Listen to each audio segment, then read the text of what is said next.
Hemos descubierto un planeta extraordinario. Un mundo con un clima extremo, extraños paisajes y raros fenómenos. De todo el universo, es el sistema más complejo que conocemos. Ese planeta es la Tierra. Y acabamos de empezar a descifrar sus secretos.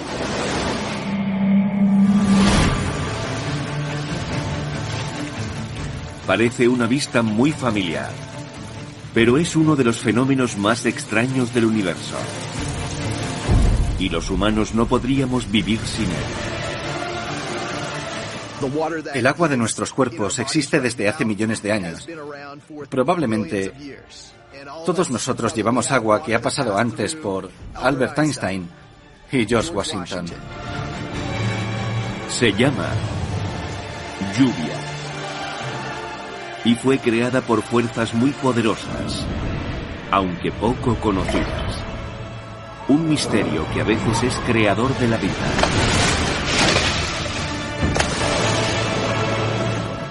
La lluvia descifrada. En los secretos del planeta.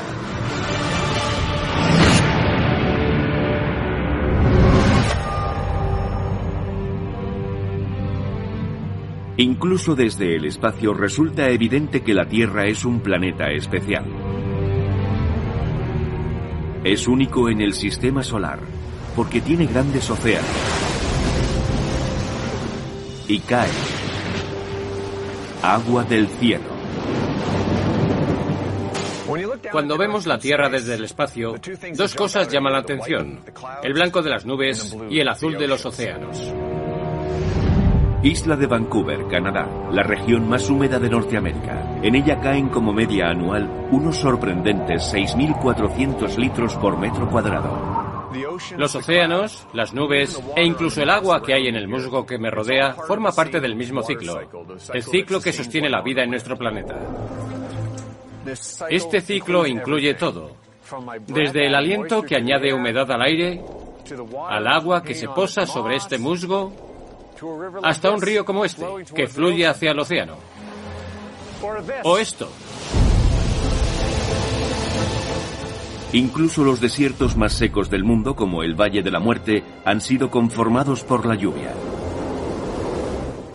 Aquí, en el Valle de la Muerte, aunque es un lugar extremadamente seco, miremos por donde miremos encontramos pruebas del trabajo de las aguas que esculpieron el relieve. Crearon estas fantásticas formas que ahora vemos, igual que este arroyo que hay detrás de mí y que está profundamente excavado, profundamente erosionado en las laderas. Todo ha sido originado por las lluvias torrenciales que se deslizan por las pendientes, tallando el paisaje y arrastrando sedimentos.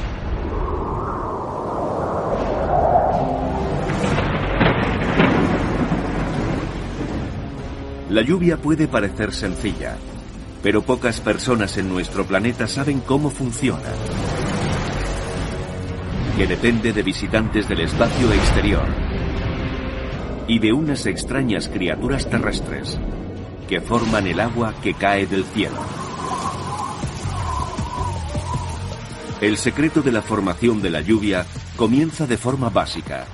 En la mayor parte del planeta, la lluvia no empieza siendo un líquido, sino un sólido. Aquí, en los bosques de la isla de Vancouver, está lloviendo sobre mí. Pero estas gotas no empezaron siendo lluvia. Nacieron en nubes de nieve, que es una combinación de hielo, aire y pequeñas gotas de agua. La mayor parte de la lluvia del planeta se inicia siendo nieve.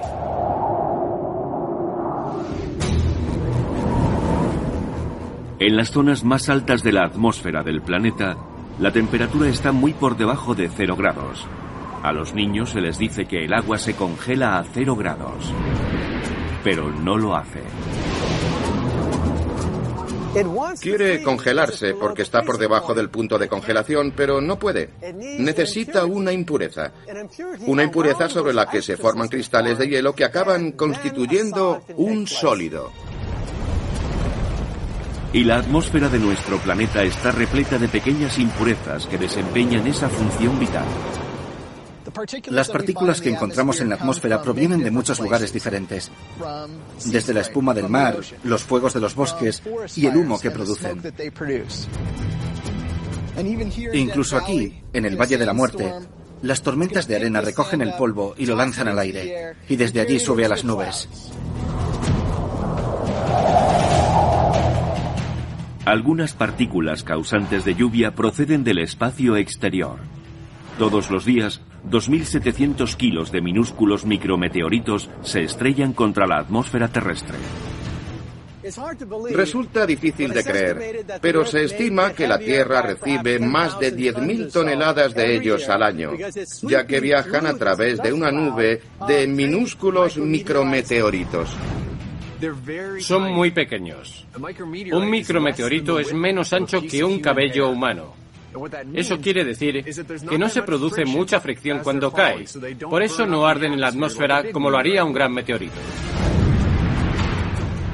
Este micrometeorito, antaño parte de la cola de un antiguo cometa, choca contra la atmósfera, reduce su velocidad y finalmente acaba deambulando dentro de una nube repleta de microgotas. Están por debajo de 0 grados, pero no pueden cristalizarse sin entrar en contacto con una impureza, como este minúsculo invasor espacial. El agua encuentra una de esas partículas en la atmósfera y se cristaliza alrededor de una única partícula. Esto ocurre miles de millones de veces al día.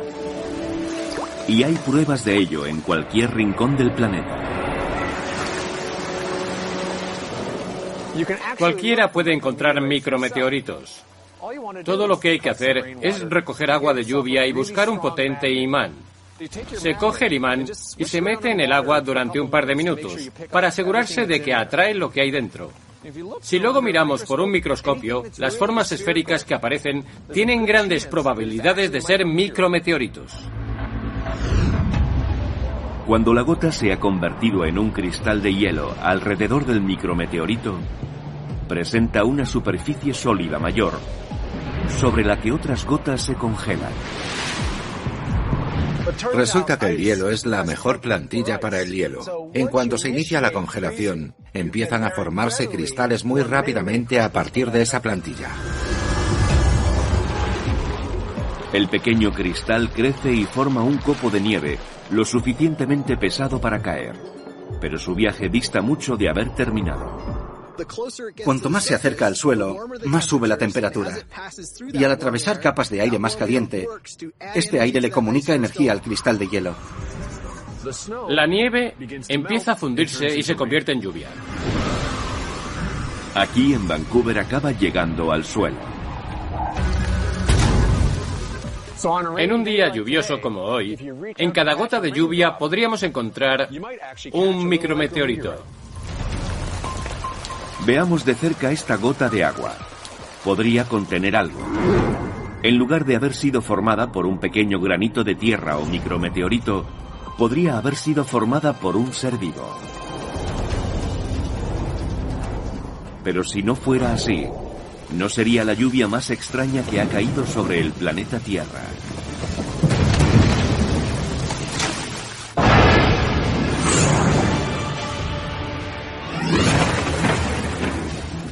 Durante años, los científicos creyeron que la lluvia se formaba porque el agua se condensaba sobre partículas sólidas en el aire.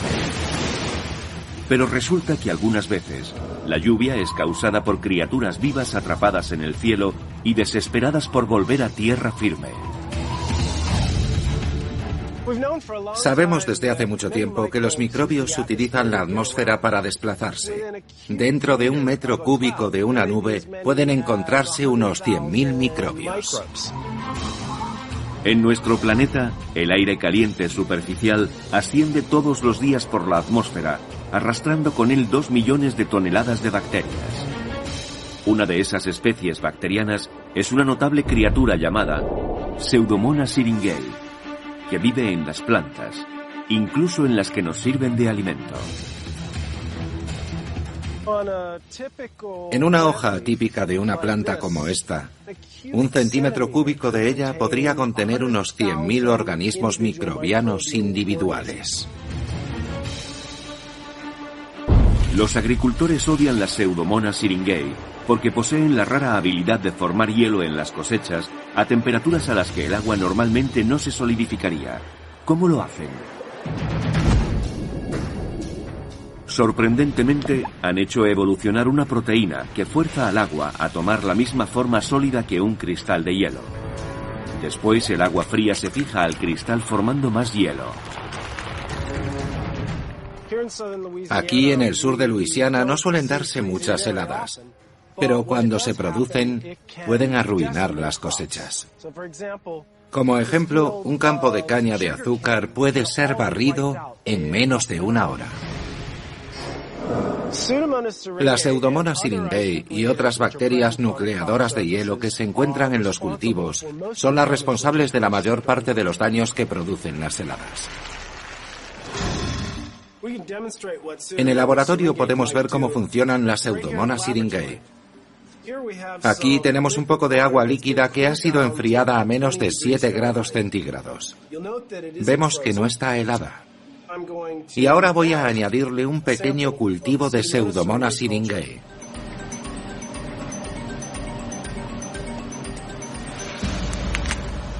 Se congela instantáneamente. Este original talento de convertir el agua en hielo no solo lo emplean para formar hielo sobre las plantas. Cuando la syringae flota en una nube y entra en contacto con una microgota de agua, la fuerza a cristalizarse. La gota crece entonces rápidamente y forma un copo. Luego se funde creando lluvia y esta cae a la tierra. Esta microscópica criatura vuelve a su origen en la gota de agua que ella misma creó. Inician la precipitación y vuelven al medio ambiente superficial al que consideran su hogar.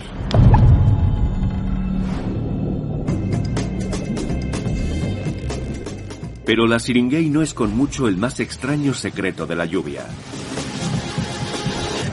Más extraño aún es el hecho de que cada tormenta y cada cuerpo humano, incluido el nuestro, contiene antiguas moléculas de agua que formaron parte de los dinosaurios y de las personas que caminaron sobre la Tierra.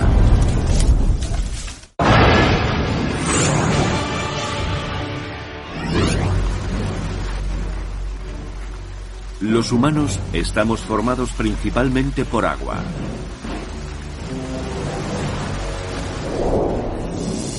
Hasta el 60% del cuerpo es agua. El cerebro tiene un 70% de agua. Los pulmones tienen casi un 90%. Y esa agua ha sido periódicamente reciclada, desde los días en que cayó sobre la Tierra en forma de cometas de hielo, pasando por la era de los dinosaurios, los primeros hombres y toda la historia escrita. El agua de nuestros cuerpos existe desde hace millones de años.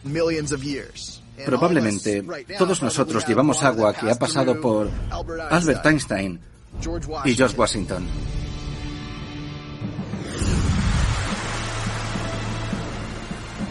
Para que llueva sobre la Tierra, las gotas de agua deben congelarse alrededor de algo sólido, como un micrometeorito o un microbio. Pero en primer lugar, ¿cómo sube el agua al cielo?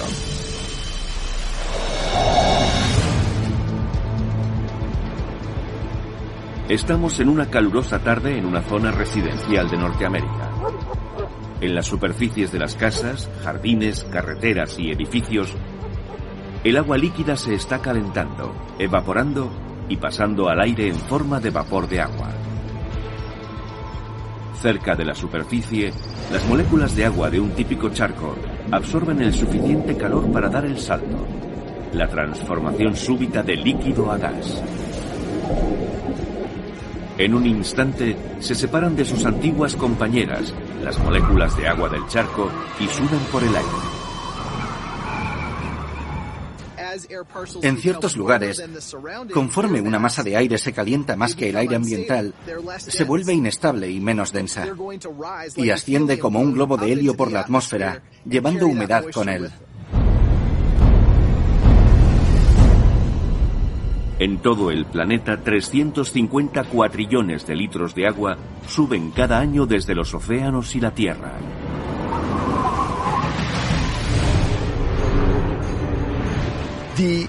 El tiempo medio que reside una molécula de vapor de agua en la atmósfera es de unos 10 días. Y a lo largo de esos 10 días, la molécula de agua media puede recorrer miles de kilómetros. En todo momento, hay 11 billones de kilos de agua en el cielo. Si todo cayera al mismo tiempo, cubriría todo el planeta, los océanos y la Tierra, con 2,5 centímetros de agua.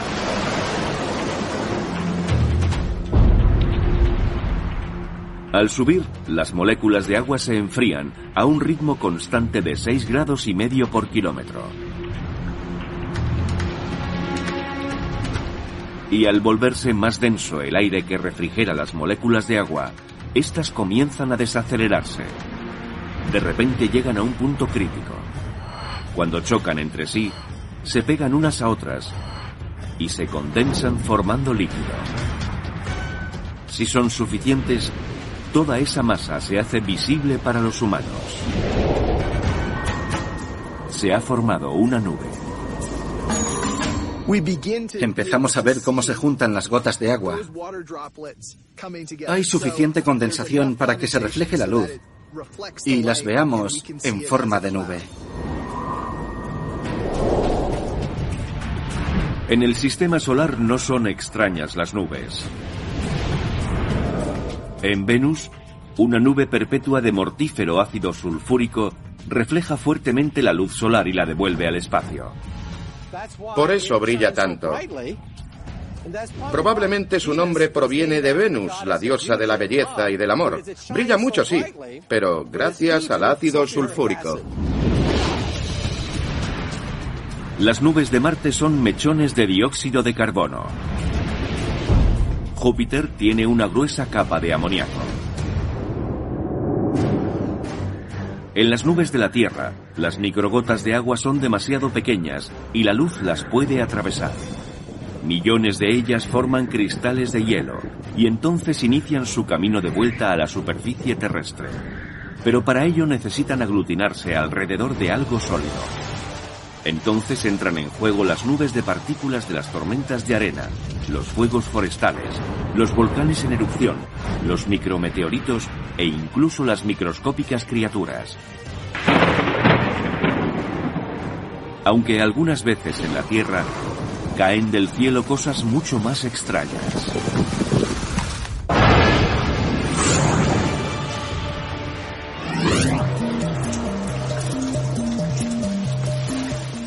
La lluvia en forma de agua es única de este planeta azul. Pero el universo también está lleno de extrañas lluvias. En Venus llueve ácido sulfúrico. Creemos que en Titán, una luna de Saturno, llueve una especie de etano que es muy similar al metano. Nuestro planeta tiene también unas extrañas formas de lluvia. A lo largo de toda la historia se ha dicho que ranas, lagartos, peces y anguilas han llovido del cielo. Aunque parezcan difíciles de creer, las historias de que han llovido ranas y peces son auténticas. En el siglo XX se publicaron 600 noticias sobre estos fenómenos, entre ellos unos incidentes ampliamente difundidos en Australia en 1906. En San Petersburgo, Florida, en 1952 cayeron peces del cielo. En Buckinghamshire, Inglaterra, en 1969 ranas. Y en Connecticut, en 2003, cayeron unos pequeños y gelatinosos huevos de ranas sobre la ciudad de Berlín. El culpable de esas extrañas lluvias resultó ser un fenómeno sorprendentemente común. Un tifón.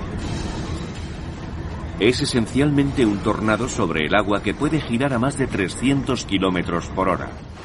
Todo lo que esté a unos metros de la superficie es absorbido por su vórtice. Los vórtices aspiran mucha vida marina que luego caerá sobre la Tierra. Incluso cuando el tifón deja de girar, la vida marina que lleva dentro viaja a más de 300 kilómetros por hora, sacudida por fuertes ráfagas. Finalmente los vientos acaban calmándose y una extraña lluvia cae sobre la Tierra.